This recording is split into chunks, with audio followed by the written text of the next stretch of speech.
Hello everyone, royal kitchen कट्टा या YouTube चॅनलवरती तुमचं मनापासून स्वागत आहे। आज आपण हॉटेल स्टाईल दाल फ्राय आणि जिरा राईस घरीच कसं बनवायचं ते बघणार आहोत। चला तर मग आपण रेसिपीला सुरुवात करूया।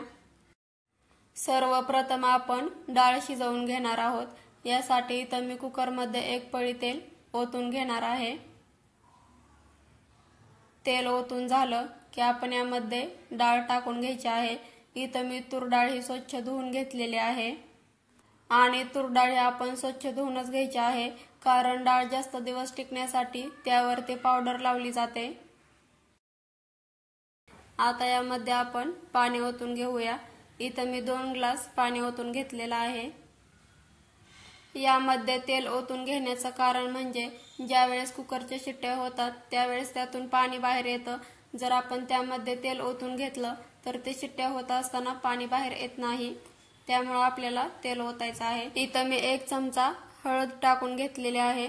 आता याला आपण मिक्स करूया आणि याचं झाकण लावून 3 ते 4 शिट्ट्या काढून घेऊया।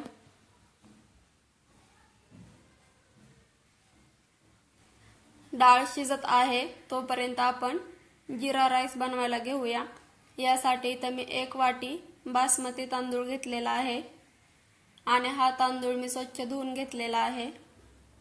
आता आपण राईस बनवायला घेऊया।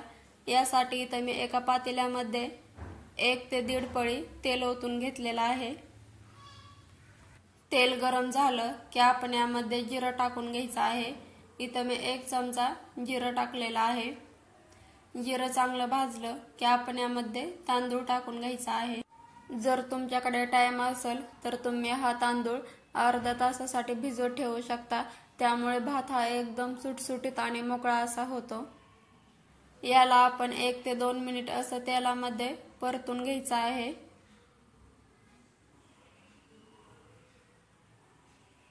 तांदूळ परतून झाला की आपण यामध्ये पाणी ओतून घ्यायचं आहे। इथं मी 1 वाटी तांदूळ घेतला होता, यासाठी इथं मी 1.5 वाटी पाणी ओतणार आहे। जर तुम्ही हा तांदूळ अर्ध्या तासासाठी भिजवत ठेवलेला असेल तर तुम्ही इथं जेवढा तांदूळ घेतला आहे तेवढंच पाणी ओतायचं आहे।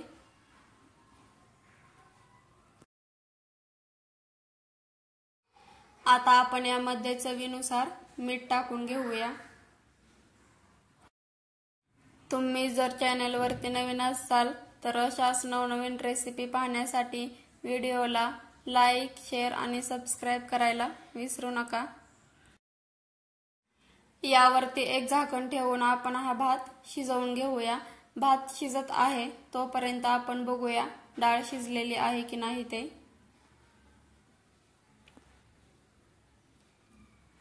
इथं मी 4 शिट्ट्या काढून घेतलेल्या आहेत।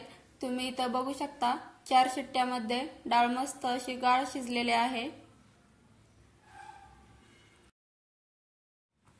आता आपण एकदा भाताला हलवून घेऊया। तुम्ही इथं बघू शकता भात शिजत आलेला आहे, अगदी थोडंसं पाणी राहिलेलं आहे यामध्ये। आता आपण याला हलवून घेऊया। भाताला सतत हलवत राहायचं नाही, नाहीतर भात हा चिकदा होतो, तो मोकळा होत नाही।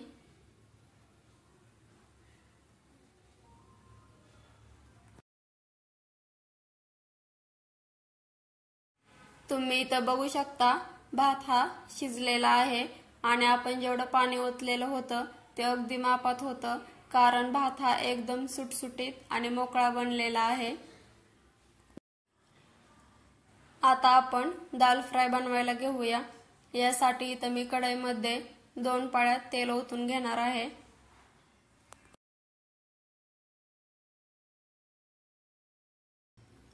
तेल गरम झालं की आपण यामध्ये मोहरी टाकून घ्यायची आहे।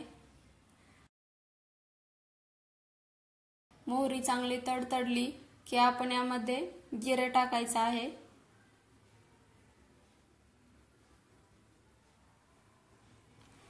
जिरे चांगलं भाजलं की आपण यामध्ये आलं लसणाचे तुकडे टाकून घ्यायचे आहेत। इथं तुम्ही आलं लसणाची पेस्ट देखील करून घेऊ शकता। तसेच इथं आपण कढीपत्त्याची पाने टाकलेले आहेत।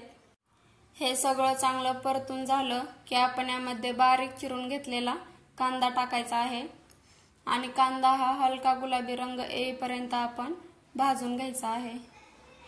दाल फ्राय बनवण्यासाठी आपण नेहमी तूर डाळच वापरतो, पण जर तुम्हाला तूर डाळीने पित्त होत असेल तर तुम्ही याऐवजी मसूर डाळ देखील घेऊ शकता। हलका गुलाबी रंग येईपर्यंत कांदा भाजून झाला की इथं मी यामध्ये 2 ते 3 मिरच्या कट करून घेतलेल्या आहेत, त्या टाकून घेणार आहे। आता याला आपण आणखीन 2 ते 3 मिनिट परतून घेऊया। 2-3 मिनिट हा कांदा परतून घेतला की आपण यामध्ये बारीक चिरून घेतलेलं टोमॅटो टाकायचा आहे। टोमॅटो मधला कच्चेपणा जाईपर्यंत आपण याला भाजून घ्यायचा आहे, परतून घ्यायचा आहे।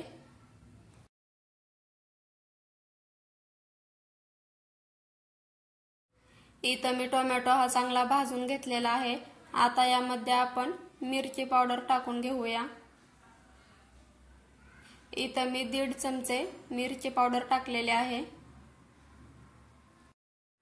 मी फक्त मिरची पावडर टाकून घेतलेली आहे, तुम्हाला जर इतर कोणते मसाले टाकायचे असतील तर तुम्ही टाकू शकता। आता याला हे आपण 3 ते 4 मिनिट परतून घ्यायचं आहे।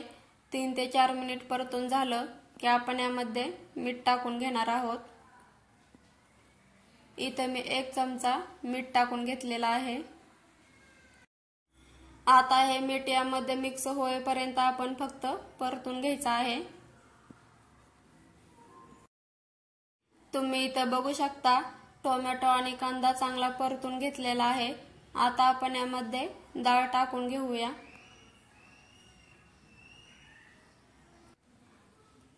या मसाल्यामध्ये ही डाळ आपण मिक्स करून घेऊया।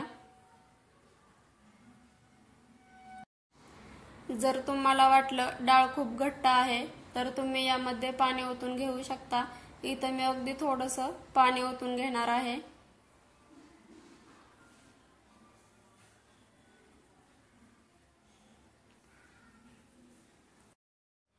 आता याला आपण फक्त 3 ते 4 मिनिट शिजवून घेणार आहोत।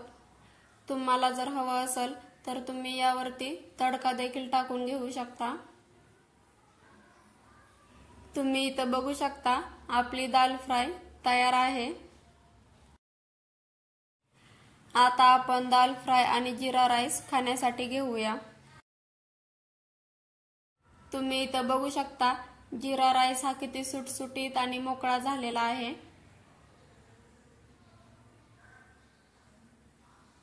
जास्तही वेळ लागत नाही, अगदी झटपट असं आपलं इथं दाल फ्राय आणि जीरा राईस बनवून तयार होतं। आता आपण यावरतून कोथिंबीर टाकून घेऊया। आता आपलं दाल फ्राय आणि जीरा राईस खाण्यासाठी तयार आहे। दाल फ्राय आणि जीरा राईस बनवण्याची माझी ही पद्धत तुम्हाला कशी वाटली ते कमेंट मध्ये नक्की सांगा। तुम्ही ही घरी नक्की बनवा।